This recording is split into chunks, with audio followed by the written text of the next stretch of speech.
Is college worth it? Why do some inner city schools fail while others prosper? Do people really care about fairness?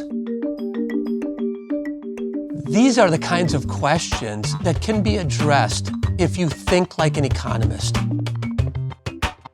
I'm Professor John List, and this is Economics for Everyone. Welcome to the world of Chicago economics. Today we're going to talk about the basics of economics. Why did you buy the shoes you are wearing? Why do you get a summer job? Why do you drive a car? Now you might be thinking, I thought economics was about inflation or the stock market or interest rates. That's part of it. But fundamentally at its roots, economics is the study of people's choices and how those choices affect society. Positive economics is what is, and normative economics is what should be. When people talk about choices, they often talk about what should happen. The federal minimum wage is $7.25 an hour.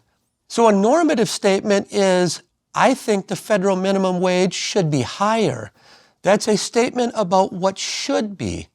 On the other hand, positive economics is analysis that generates objective descriptions or predictions, which can be verified with data. If we raise the federal minimum wage to $8 per hour, more people would want to work. That's an objective statement that can be tested with data. That's positive economics. Now, to put those two kinds of economics into action, we can think about three key principles. Now, these are the main principles of economics. The first one is optimization. What it simply means is people try to optimize. They try to do the best they can. They choose the best option given whatever information they have. The second principle is equilibrium. What equilibrium means is once you make your choice, if no one has an incentive to change, that's an equilibrium. Think about the grocery store. If there are two cashiers, and in one line there are 8 people, and in the other line there are only 2, you should ask yourself, is that an equilibrium, or does anyone have an incentive to move lines?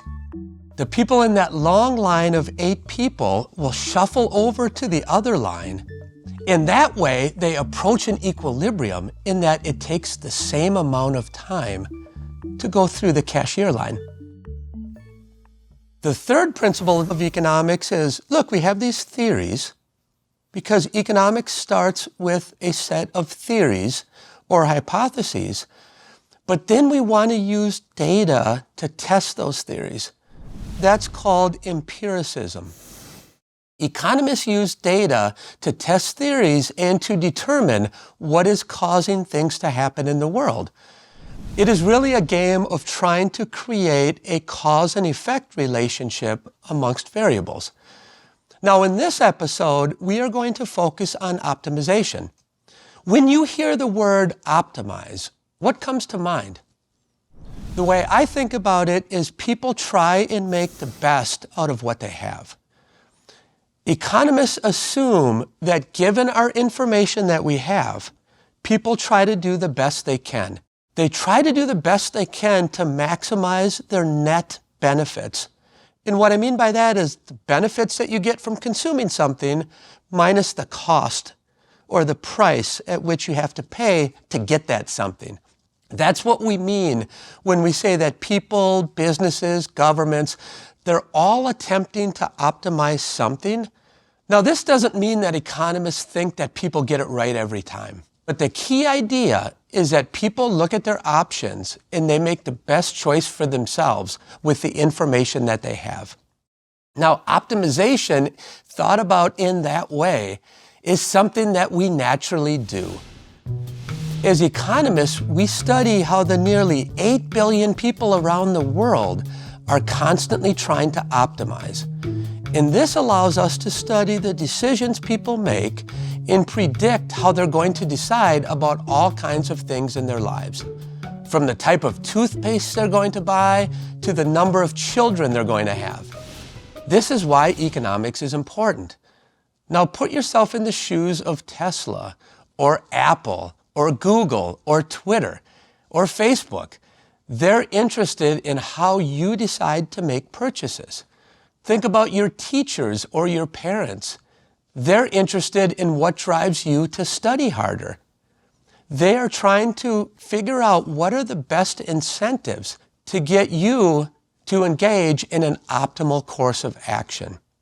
You might be asking, what about times when people make decisions that you don't think are optimal?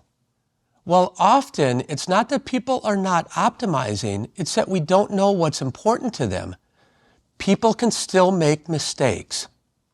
And what that's oftentimes called is an irrational decision. Now, when people don't behave in a rational way, some people call that behavioral economics. But in many cases, it's not because they're making an error. It's because we don't know what is really affecting their benefits and costs. Let's think about college. You are going to have to decide whether you go to college or not. As an economist, I would say, think about the benefits if you go to college. And there's one big benefit. You get to go learn a lot, but you also increase your future earnings if you go to college. In fact, economists have shown that your future earnings will increase by 12% for every additional year of education that you gain. Those are big benefits. But a lot of people still do not go to college. So if a person doesn't go to college, it could be that they really don't understand the future benefits. That would be a mistake.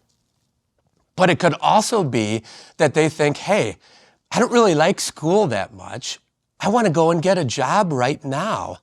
Maybe that's your calculus. Then it's not an irrational decision because you are taking account of benefits and costs and you're making a rational decision that college just isn't for you.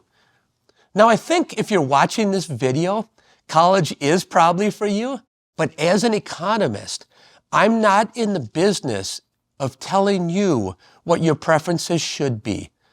Economists aren't any good at that. I'm here to tell you that the economics toolkit is one that says, just tell me what your preferences are.